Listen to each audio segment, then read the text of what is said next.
Welcome again to North Shore. It's so good to see all of you here with us in this room, and I want to say hi to everybody who is joining us online as well. We have walked through Thanksgiving weekend, and Christmas season is now officially here, though I know for many of you it started weeks and weeks and weeks ago. I just read that psychologists say in the world today there are two kinds of people. There are people who start decorating for Christmas in October, and people who hate people who decorate for Christmas in October. And what's so wild is those people find each other and get married, and they have great conversations about how to decorate their homes. So regardless of whether you decorate early or late or maybe not at all, you're welcome here. We're so glad you're here, especially if it's maybe your first time in church or first time in a long time in church. So I hope you feel right at home. Question for you as we dive in. How many of you have one of those little smart speakers at home? You know those little things that like listens to everything you say so it can sell you stuff, right? That's the idea. And we have one of those at home. I won't tell you which one it is, but I can say that our kids call it Lexa. And not only do they think Lexa is like a real person, but basically it's teaching them or training them to think that the world exists to serve them. So they'll say things like, Lexa, play this song, or Lexa, spell this word, or Lexa, clean my room, or all the things that's going on. And by the way, in January, so next month, we're actually going to do an entire series on faith, anxiety, technology, the next generation, how all that stuff's affecting us and our kids. So we'll come back to these kind of stories and what I need to do about my parenting after Christmas. But every once in a while, when the kids are talking to the smart speaker, sometimes the Wi-Fi isn't working, and so the voice won't do what they ask. In fact, it will just say back to them, I'm having trouble connecting. I'm having trouble connecting. And I tell you all this because I think that phrase, that statement, I'm having trouble connecting, is really a great picture or statement that kind of captures one of the primary spiritual struggles of our day. People who would say about their spiritual life, I'm just having trouble connecting. Maybe you're a person of faith or long-time faith, but it feels difficult to stay connected to God. Maybe you're exploring faith, you're not sure about faith, so it's kind of an automatic for you. Like I feel like I'm always having trouble connecting with God in my life. Maybe God seems distant or far away or even non-existent. And of course, walking into the Christmas season, Christmas is often a season that's all about connecting with friends and family, and maybe you're currently planning who's going to be visiting you or who you're visiting or who you're hoping doesn't visit or however it's going to go.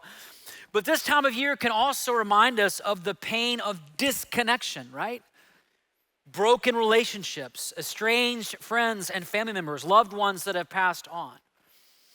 So for this Advent season, these next few weeks, we're actually going to take some time to talk about how to be more connected to God in our actual everyday practical lives, how to be more connected to God and how to be connected to the people we love, the people that matter.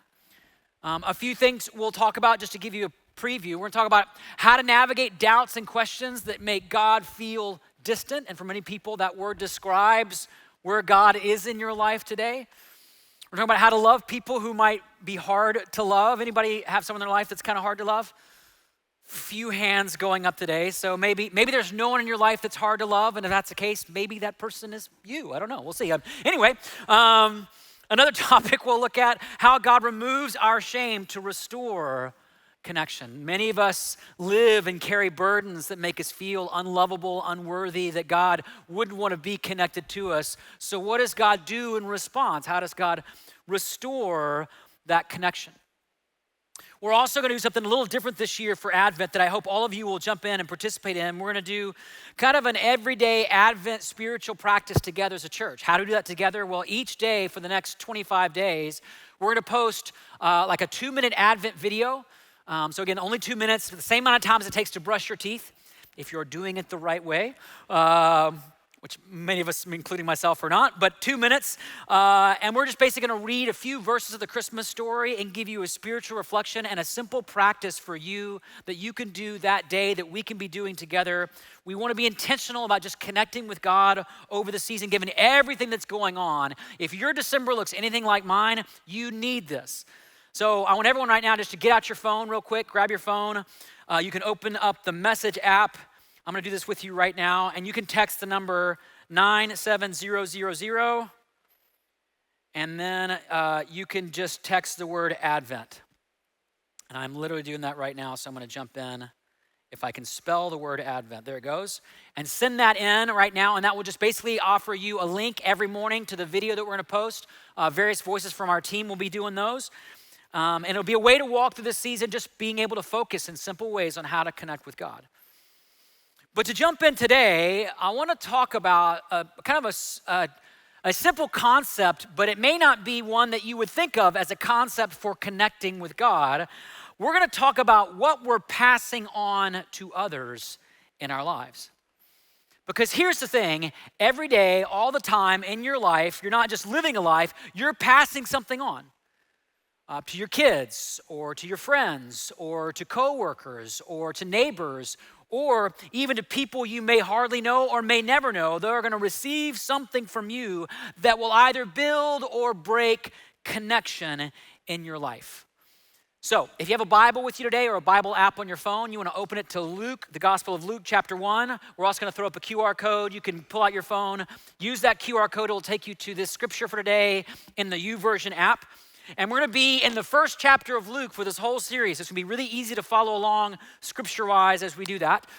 And if you've been with us the last few months, you know, Gospel of Luke is written by the same author that wrote the book of Acts, which we've been walking through. So we went from the birth of the church this fall. Now we're going to talk about the birth of Jesus from the same author. You'll notice a lot of the same style in his voice. Here's how Luke begins the Christmas story, the story of Jesus. He says, "Many have undertaken to draw up an account of the things that have been fulfilled among us, just as they were handed down to us by those who from the first were eyewitnesses and servants of the word.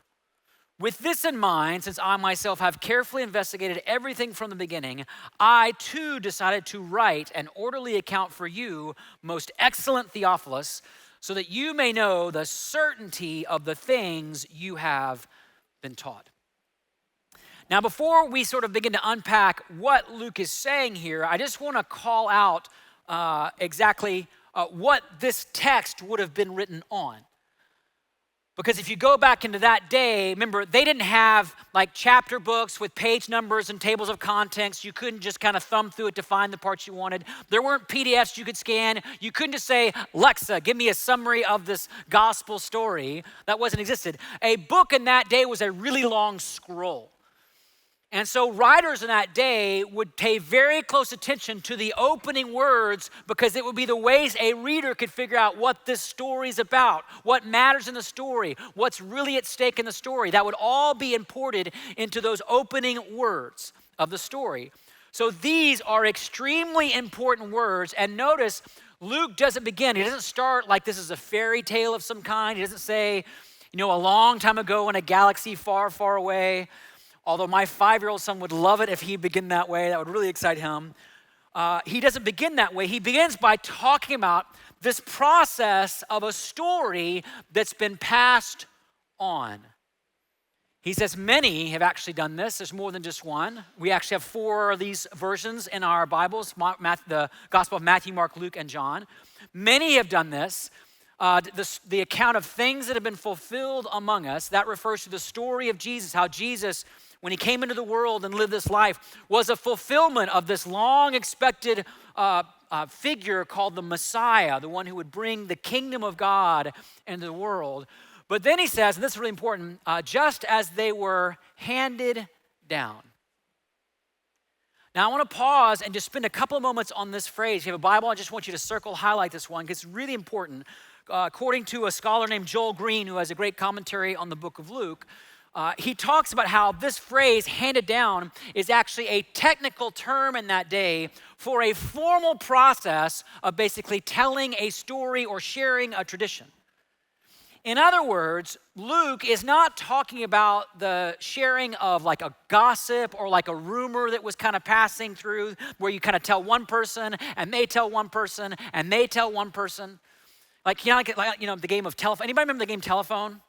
Like you tell somebody and you tell somebody, by the time it goes around the circle, it's like an entirely different story. And if you play with kindergartners, like in my house, it always has the word poop in it when it comes back to you. Like that's kind of a feature of telephone. That's not what this refers to. This is a formal, systematic process where an authorized storyteller who was either an eyewitness to the story or had been trained by one would pass on the details of the story to a student who'd have to learn it, understand it, maybe even memorize it, so he or she could pass on the story as well.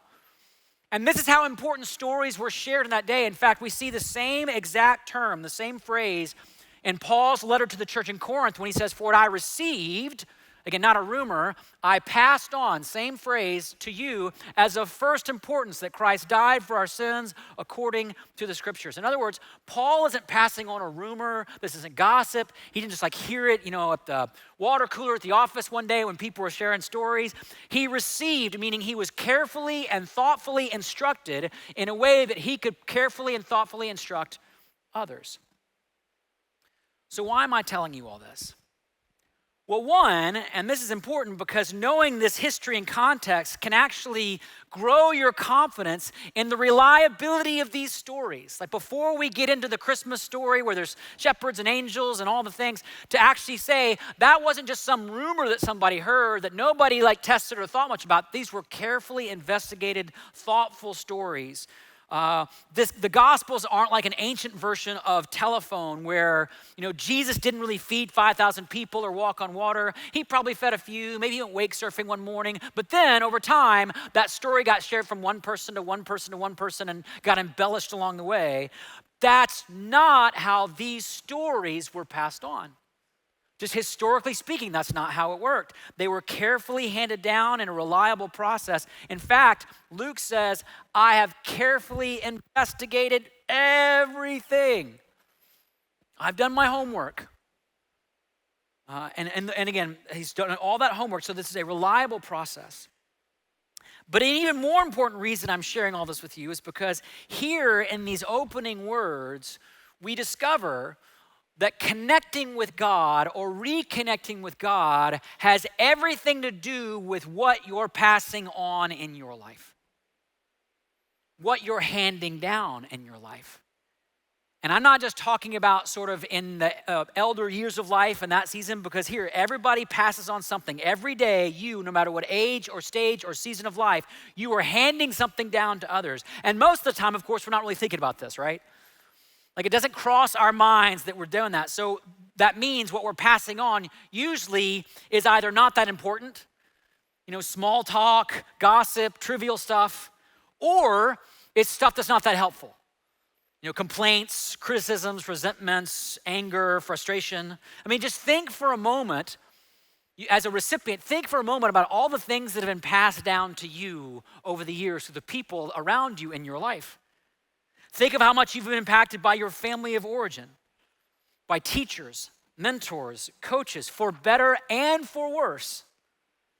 I was just thinking about this and reflecting on this over this past weekend about the things I'm passing on to my kids, whether it's stuff I am intentional about or not. And again, I hope someday they'll say that it was predominantly things like love and wisdom and character. But at times I'm aware and worried that I know a lot of what I'm passing on are things like anxiety and impatience and busyness and distraction. So here's my question. What about you? What are you passing on? Are you carefully and intentionally passing on the way, truth, and life of Jesus? Or does your life share an entirely different kind of story? Or an entirely different sets of values or concerns or priorities? Is it more around the American dream or the pursuit of wealth and security or the love of pleasure or comfort? Because here's the thing, whether you're aware of it or not, you get to choose what you're handing down. You get to choose what will come out of your life, what you will pass on. Remember, Luke wasn't a trained pastor or evangelist. He wasn't someone who spent his life thinking about being this guy writing the story. Luke was a doctor. He was a physician. And he was highly educated. He was a person of wealth and status. In other words, he had all the things in life that so many of us are chasing after. But then at some point in his life, he had this realization. He realized just knowing about Jesus doesn't mean I'm passing on Jesus. Just knowing about Christ doesn't mean I'm handing down Christ. So he made a choice. He said, I'm not going to settle for a life that people simply envy, because all that means I'm passing on is envy. and insecurity and comparison. That's what my life's given to others. So instead, I'm gonna pass on the story of Jesus. I'm gonna become what they called in that day a servant of the word, a steward of this great story, this great gift, this great treasure. I actually can still remember in my own life, my own story, when I kind of came face to face with this choice in my life.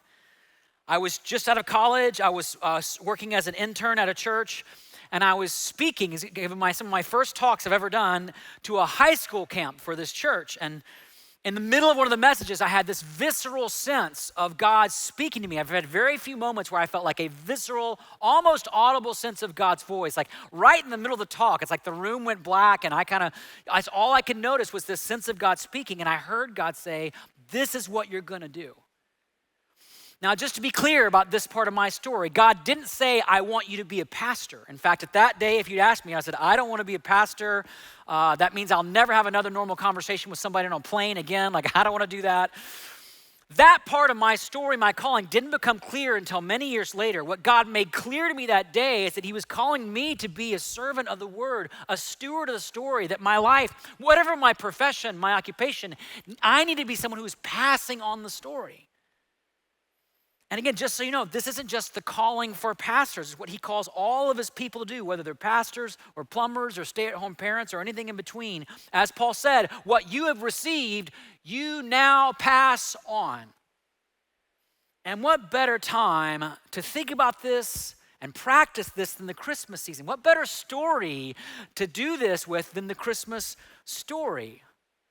So to help you think about how to put this into practice in your life, I'm just going to give you 4 simple questions you can ask yourself, kind of as a self-audit, a checklist you can do, so that you can make the same choice Luke did before Luke ever wrote any of this down. He made a choice about what he was going to pass on. And I want to challenge you to make that same choice because if you want to experience the connection Luke had with Jesus, we got to step into this practice of passing on that Luke had around Jesus. So 4 questions I want to walk through. The first one is this. It's on the next one. There it is. Am I passing on the story of Jesus personally? Am I passing it on personally? If you know the Gospel of Luke, you know it's a very unique gospel in a number of ways. And that unique introduction we just read, Luke has a unique emphasis on the poor and the marginalized. He has a unique emphasis on the role of women. He calls out women by name who are disciples of Jesus. But what stands out most to me in terms of what's unique about his gospel is that his is the only gospel written to a specific person. Anybody remember the name? Theophilus.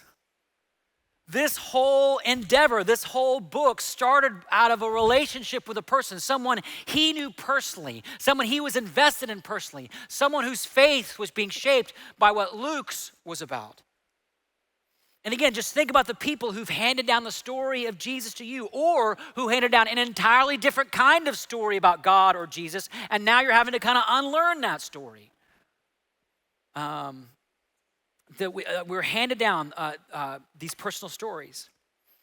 My friend John Ortberg, who actually gave me the idea for this series a while back, once said the disciples of Jesus are handcrafted, not mass-produced. Which means we can learn a lot from pastors and podcasts, but what shapes us the most is what gets handed down to us in person. So, simple question, to whom are you passing the story on? Who is your Theophilus? Am I passing the story personally, in person, to a person? And this also reveals or shows us that Luke took personal responsibility to do this himself. Like he didn't just farm out the project to Peter or James or John or one of the famous apostles. Like he stepped in to do this himself. And remember, he wasn't a trained pastor. He was a doctor. He wasn't a priest. He took personal responsibility. He said, I myself have taken this on. So, am I sharing the story, passing on the story of Jesus personally? Second question for our checklist, am I passing on the story of Jesus generationally? Meaning from one generation to the next. Luke actually highlights or points to this in his introduction when he speaks about how this was handed down by those who from the first were eyewitnesses and servants of the word, meaning the generation before him who entrusted the story to him. And just so you know, this idea of passing faith or passing on a story from one generation to the next isn't just unique to Luke's gospel. This is all over the stories of the Bible. From the very beginning, God's first command, be fruitful and multiply. In other words, pass it on. When God called a man named Abraham, he said, this promise is not just for you, it's for your descendants. In other words, pass it on. When God gave the law, the Torah to Israel, he didn't just say, follow these commands. He said, impress these commands on your children. In other words, pass them on. And just so you know, this command wasn't just given to parents with children. It was given to 20-somethings and single adults and empty nesters and married couples without kids. Because biblically speaking, the goal of each generation is the faith of the next generation. I mean, that's the heart behind this whole project here. Luke's not just writing this for himself or as a memoir. The goal of each generation is the faith of the next generation. And it's one of the things I love so much about this church. For 56 years, we've been given this beautiful legacy of being a Jesus church where the lost get found and the lonely find community and the hurting find healing. But here's the thing, I didn't start any of that. Unless you were here in 1969, you didn't start that either. The legacy that we have was handed down to us by people who said, I'm going to pass this on generationally. And so many of you take this so seriously in your life and are it's a key part of our church. So many of you are serving the next generation and kids or students. Some of you actually won't even hear this message until later this week because you're spending 2 services passing the story on generationally. And so many of you have stepped up to respond to the needs we've shared with you over the course of this fall. I mean, as some of you know, we had a number of responsibilities, roles that needed to be filled over the course of the fall, and so many of those have been filled. But for those of you who feel left out, I couldn't go through the message. I've given you a few more opportunities, so I'm going to do that. Here it comes. There's 10 roles that are still open right now out of all the ones that we need. We got 4 in pre-K, so if you love controlled chaos, pre-K is for you. That's a great spot. 3 elementary adult large group teachers. Some of you are gifted communicators. Trust me, I know, I read the emails you send me. I know you know how to talk. We need 3 folks in elementary. We need 3 life group leaders from middle school girls. So 3 more gals in our middle school ministry to be life group leaders. By the way, I also want to call out all the men who stepped up to lead in middle school. Way to go, filling all those seats. It's been really amazing. I share this not just because they're needs, but these are the opportunities we have to pass on the story. This is an opportunity for you to connect with God in a profound way by doing what Luke did and passing on from generation to generation. And this is the most important stuff we do. In fact, if you think about it this way, churches that are in decline are not usually struggling because they stopped preaching the Bible faithfully. That's not usually why the church you drive by on the street is empty on Sunday. The reason why so many churches are empty on Sunday is because they stopped reaching the next generation effectively. So ask yourself, am I passing on the story of Jesus generationally? Like, have I decided I'm just gonna let somebody else do it, or am I taking on ownership here? Because this is how we can be sure our church will be flourishing 100 years from now. When all of you are dead and gone and I'm 150 years old, this is how we'll know that our church is flourishing. Are you passing the story generationally? Third question, am I passing on the story of Jesus financially? Now, just so you know, Luke didn't talk about money in the verses we read today, but if you know the rest of his gospel, you know he talked more about money than any of the other 3 gospel writers. And it wasn't because he didn't have money. In fact, the reason why he brought it up so often is because Luke did. He was raised in the context of resources and wealth. Becoming a doctor in that day required the kind of resources and time that only someone with wealth could actually afford. So think about it this way. Luke, unlike John or Matthew or Mark, Luke actually faced the same decision we often face, which is what kind of legacy will I leave, not just spiritually, but financially with my resources, with all that God has blessed me with. Think about the story in the Gospel of Luke of the Good Samaritan. It only appears in Luke's Gospel, which is kind of interesting. It's a common story. If you don't know it, there was a man who was going down the side of the road. He was beaten and robbed and left for dead on the side of the road, and no one stopped to help him until the Samaritan came along and helped. And it's a story that we often tell as an illustration of how to love your neighbor across all kinds of lines and boundaries. And so it's also a picture of someone who was expressing that love or passing on that story through financial generosity. If you know the story, you know the Samaritan used his own oil and wine to treat the wounds of the injured man. He used his possessions. He used his time to take the man to the inn so he could recover. He used his valuable time. And he used his money. We're told that he paid the innkeeper for the room and he promised to reimburse whatever other expenses came up. And then Jesus concludes the whole story with these simple instructions. He says, go and do likewise with your resources. Pass on the story. And I've never been part of a church that's as generous. We just went through this season with Together For, and all the resources, over $230,000 has come in for Together For, which is amazing. And when you walked in today, you received one of these, if you're in this room, this impact report, which gives you highlights of what God's done over the past year in our church. And there's so much. I want you to take this home. Please thumb through it. Take 5 minutes to look at each and every page. There's so much that we need to celebrate that God has done over the past year. But today, I just want to call out everything that you read in this book. The record attendance at Easter and Christmas, the baptisms, the kids and students, the monies that's going out to missionaries and partners around the world. All that is based on people who give week after week, month after month, consistently, faithfully, and sacrificially. That's what makes it happen. You're making it happen.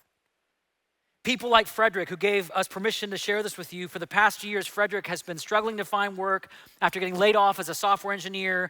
He's the primary support for his family of 4. They have 2 kids, 5 and 2 years old. He's applied to hundreds of jobs, hasn't gotten one. They almost lost their home until recently he got a contract job, a temporary position. But instead of clinging to his income, like in that situation, I think I would have, listen to what he said. It's a letter he wrote to the church this past summer. Listen to what he said. He said, this just part of that letter, said, by God's grace, I recently started a short-term contract job. It's not permanent, but it's helped us stay afloat. As a step of faith and thanksgiving, I would like to give a special offering from my first paycheck. It is my way of honoring the Lord and giving back the first fruits of what he has provided. Isn't that incredible? I mean, I don't know about you, that's convicting to me. And so Frederick and your family, thank you for your faithfulness. To all of you who give faithfully, thank you for your sacrifice. And if you want to do more or join in or know what the most helpful ways you can give are, go to the generosity page in this book. It gives 3 different ways that you can contribute depending on what you're doing right now around that, so that you can answer this question, am I passing on the story financially? And then one last one and we'll wrap up. Am I passing on the story of Jesus evangelistically? Meaning, are you taking the risk of sharing the story with Jesus who doesn't yet know the story of Jesus?